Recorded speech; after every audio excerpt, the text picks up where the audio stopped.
자, 이재명이가 엄청난 지금 초조감을 보이고 있어요. 계엄이 일어나서 국회에서 계엄 해제가 통과되고 또 더 나아가서 탄핵이 계엄 11일 뒤에 가결되고 이러면서 이재명은 내 세상을 잡았다라고 생각했을 거예요. 그래서 27일 날 한덕수 총리도 탄핵시키고 12월 31일 날 최상목이가 헌법재판관 2명 임명하고 또 윤통 체포 영장이 떨어지고 이랬을 때 이제는 다 끝났다고 생각하고 지난 12월 31일 밤에는 아마 술 한 잔 실컷 건하게 먹고 그리고 미리 집권을 자축하고 있었을지 몰라요. 그런데 그로부터 일주일 지났는데 이재명이가 요즘 엄청난 초조감을 나타내고 있습니다. 지들끼리 빨리 탄핵을 진행시켜서 이재명이가 자신의 사법 의혹에 대한 재판 결과가 나오기 전에 조기에 대통령이 되려고 아마 헌재하고 짬짬이 했을 거라고 저는 보고 있습니다. 그러니까 지금 헌재 쪽에서 어제 하는 이야기가요. 민주당이 총 26페이지, 포고문하고 백지 빼고 나면 총 이 탄핵소추안이 총 26페이지래요. 거기에 정거라고 달아놓은 거는 신문기사 63건밖에 없다는 거예요. 26페이지 중에서 21페이지가 내란에 관한 거라고 하고 내란이란 말이 수십 번 나온다는 거예요. 그러면 총 탄핵소추를 제출한 서면의 80%가 내란으로 되어 있는데 지금 내란을 삭제시키겠다라는 것은 내란죄로 이 지금 윤통 탄핵을 가리다가는 몇 달이 걸릴지 1년 이상이 걸릴지 모르겠다고 헌재에서 누가 공신력 있는 사람이 이재명 측에다가 이야기를 해 줬을 거라고 봅니다. 그러지 않은데 저자들이요. 그야말로 계엄 실패 이후 한 달이 넘는 기간 동안에 내란을 가지고 얼마나 떠들어왔어요? 입만 열면 내란, 니 내란 동조, 니 내란 방조, 니 내란 가담 이런 식으로 내란을 떠들고 전 언론이 떠들어왔어요. 자, 그랬는데 저그들이 순순히 지금 탄핵소추안에서 내란 부분 1 계엄 2 내란인데 2를 빼겠다? 자, 계엄 목적이 헌법에 계엄을 하게 된 사유에 위배된다고 말하고 있지만 그것도 따져봐야 되는 거예요. 정치적인 건 논쟁을 벌여야 될 문제예요. 그렇다면 내란을 가지고 지금 윤을 탄핵시켜야 된다고 해서 뭐 국민들의 뭐 60, 70% 지지를 받고 있니 어쩌니 떠들었습니다. 그런데 순순히 저걸 갖다가 철회하고요. 그리고 그 철회한다면 탄핵소추안을 다시 국회에 재의결해야 되는 거 아니냐니까 헌재가 기다렸다는 듯이 재의결하는가 안 하는가 그런 문제는 지금 이 판결의 주체인 헌법재판소가 알아서 할 문제고 너거가 떠들지 마라 요래 말합니다. 이거는요 명백히 둘이 내통했다라는 것을 의미한다. 저는 그렇게 보고 있습니다.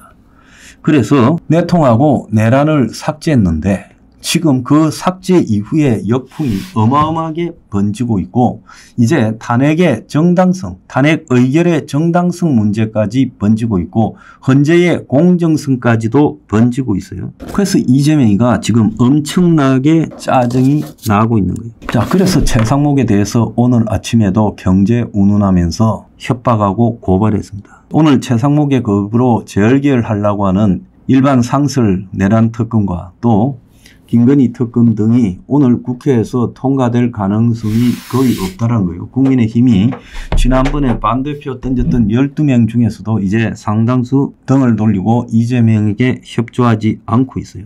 자, 윤 체포는 갈수록 지지부진해지고 있지. 또 헌재의 공정성 논란이 아까 말씀드린 것처럼 엄청나게 커지고 있지. 근데 여기서 이제 가장 골 때리는 거는 지지율이 반전되고 있다는 거예요. 그래서 윤 지지율 40%를 갖다가 가짜 여론조사다 해서 고발하겠다고 하는데 또 다른 여론조사에서 39.6이 나왔고 최근에 34, 39, 40까지 계속 차곡차곡 올라왔어요.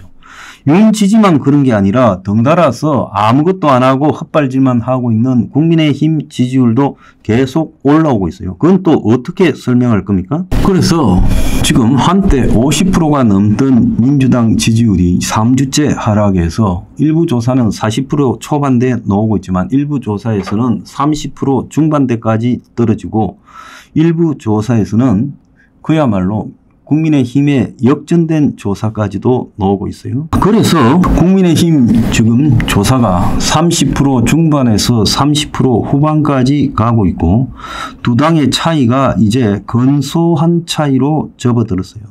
그래서 대부분의 여론조사에서 그렇게 가고 있습니다. 그래서 이렇게 되다 보니까 이제 국민의힘에도 절반 가까이가 윤통을 지켜야 된다고 거리로 나서고 있지요. 좌파들은 애써 아직 별거 아니다라고 말하고 일시적인 역풍이다라고 말하고 있지만 윤통 체포가 계속 실패하고 탄핵 정국이 헌재가 지금 공정성을 의심받아서 이제 이재명의 뜻대로 뭐 두세 달 만에 탄핵시키는 일도 지금 어려워지면 이제는 중도층까지 다 이탈하고 경제가 지금 엉망이 되고 있지요.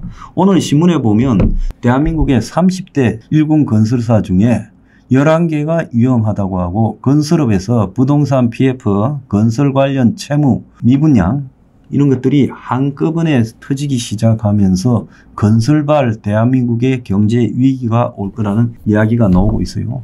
정권이 있어도 막아내기가 어려운데 수십 년 누적된 이 부동산 붕괴가 결국 이 주담대 부채까지 번지면서 터지기 시작하면 이제 이 모든 책임은 이재명이한테 돌아갈 거라고 보고 있습니다. 그래서 지지율이 그냥 반전되고 있는 것이 아니라는 거예요. 그래서 이런 것들을 전부 고려한다면 이재명이는 지금 큰일 났어요. 발등에 불이 떨어졌고 앞으로 초조해서 더 큰 지금 무리수를 둘 거라고 봅니다. 저 사람은 성향을 못 고쳐요. 그러니까 우리가 이재명이 미쳐 날뛰도록 만들어서 거기서 철저하게 이제 반격을 해나가면 된다는 겁니다.